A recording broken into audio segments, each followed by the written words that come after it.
মায়াবিনী হৈ পৰিল কোকৰাঝাৰ, গঢ়িলে ৰেকৰ্ড। ২৫ সহস্ৰাধিক লোকে মায়াবিনী গীত গাই এছিয়ান বুকছ অফ ৰেকৰ্ডছত লিপিবদ্ধ কৰিলে। জুবিনৰ ৫৩ জন্মদিনটো যেন মায়াবিনী হৈ পৰিল। কোকৰাঝাৰৰ গৌৰাংগ নদীৰ পাৰৰ চান্দমাৰী প্ৰস্তাৱিত জুবিন গাৰ্গ পাৰ্কৰ প্ৰায় ৩০ বিঘা ভূমিত ২৫ সহস্ৰাধিক অধিক লোকে একেলগে সমবেত হৈ জুবিনৰ মায়াবিনী গীত গাই গঢ়িলে ইণ্ডিয়ান বুক ৰেকৰ্ডছত আৰু এছিয়ান বুক অফ ৰেকৰ্ডছত। অৱশ্যে ইয়াৰে বড়ো ভাষাত গোৱা মায়াবিনী গীতটিকে অভিলেখ কৰিবলৈ সক্ষম হয়। মোবাইলৰ ফ্লাছ চলাই সকলো জাতি জনগোষ্ঠীৰ ২৫ সহস্ৰাধিক লোকে মায়াবিনী গীত গোৱাৰ সময়ত এক নান্দনিক পৰিৱেশৰ সৃষ্টি হয়। মায়াবিনী গীত গাই শেষ হোৱাৰ পিছত এছিয়ান বুক অফ ৰেকৰ্ড কৰ্তৃপক্ষই অভিলেখ গঢ়াৰ প্ৰমাণ পত্ৰ আনুষ্ঠানিকভাৱে বিটিচিৰ মুখ্য কাৰ্যবাহী হাগ্ৰামা মহিলাৰীৰ হাতত অৰ্পণ কৰে। উল্লেখযোগ্য যে জুবিন গাৰ্গৰ ৫৩তম জন্মদিন উপলক্ষেই বিটিচি চৰকাৰে বিশেষ কাৰ্যসূচী হাতত লয়। বিটিচি চৰকাৰে জুবিন গাৰ্গৰ প্ৰতিমূৰ্তি নিৰ্মাণ আৰু জুবিন গাৰ্গ উদ্যানৰ আধাৰশিলা স্থাপন কৰে। তদুপৰি কাৰ্যসূচীৰ অংশস্বৰূপে ৫৩ জোপা নাহৰ গছৰ পুলি ৰোপণ আৰু ৰক্তদান শিবিৰৰ আয়োজন কৰে বিটিচি চৰকাৰে, য'ত হাগ্ৰামা মহিলাৰীয়ে নিজেই ৰক্তদান কৰে। চন্দ্ৰপাৰাত অনুষ্ঠিত হোৱা উক্ত কাৰ্যসূচীৰ পিছতেই বিয়লি আয়োজিত হৈ জুবিন গাৰ্গৰ জন্মদিন পালন অনুষ্ঠান। গৌৰাংগ নৈৰ বাকৰিৰ সুবিশাল মঞ্চত আনুষ্ঠানিকভাৱে জুবিন গাৰ্গৰ জন্মদিন উপলক্ষে সৰ্বমুঠ ৫৩ডাল মমবাতি প্ৰজ্বলন কৰা হয়।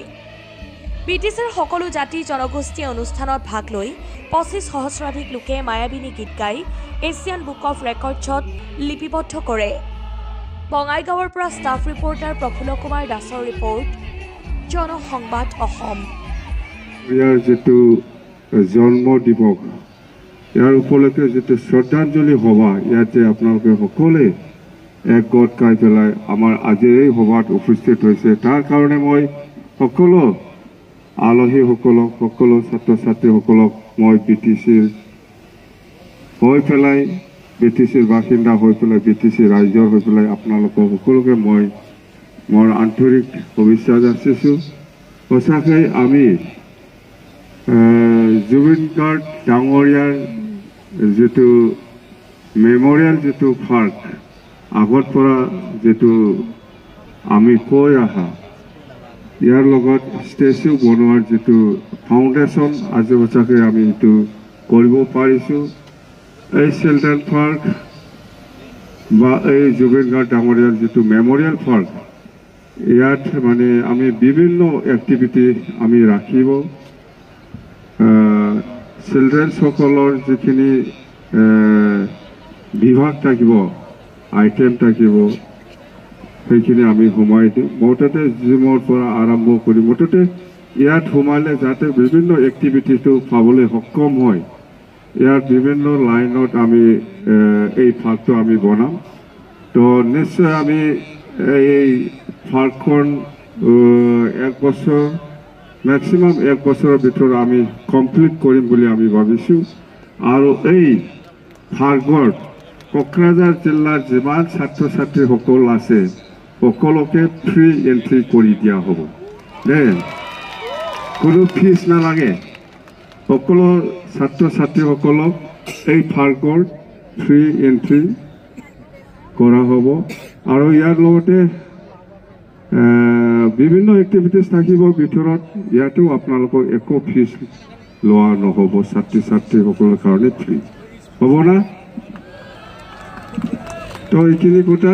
আৰু অকল আমি জুবিন গাৰ্গ ডাঙৰীয়াৰ কাৰণে চিন্তা কৰা নাই, বিভিন্ন আমাৰ ডক্টৰ ভূপেন হাজৰিকা ডাঙৰীয়াৰ যিটো স্মৃতি বা মেমৰিয়েল পাৰ্ক, সেইটোও আমি চিন্তা কৰিছোঁ। ডক্টৰ ভূপেন হাজৰিকা ডাঙৰীয়াৰ যিখিনি আদৰ্শ সেইটো চবেই জানে, জুবিন গাৰ্গ ডাঙৰীয়াৰ নিচিনা। তো সেইকাৰণে আমি ডক্টৰ ভূপেন হাজৰিকা ডাঙৰীয়াৰ এটা আৰু জুবিন গাৰ্গ নিচিনা এটা ভাল এটা মেমৰিয়েল পাৰ্ক আৰু ষ্টেচু আমি বনাম। এই বছৰতে আমি আৰম্ভ কৰিম। আৰু ইয়াৰ লগত আমাৰ এনাউন্সমেণ্ট একটা আছে, শ্ৰীমন্ত শংকৰদেৱ এটা ভাল, শংকৰদেৱৰ নামত এটা ভাল ভৱন আমি গোসাইগাঁৱত বনাম।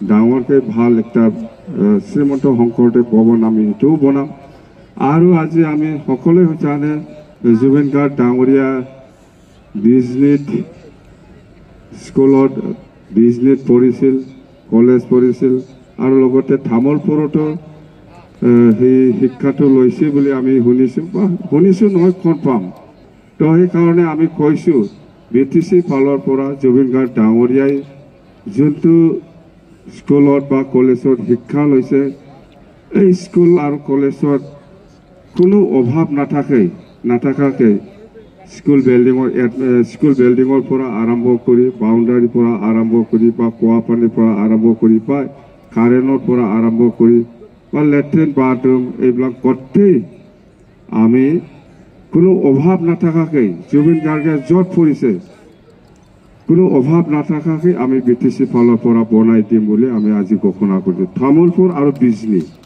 দুটা স্কুলত তো সেইখিনি কথা তো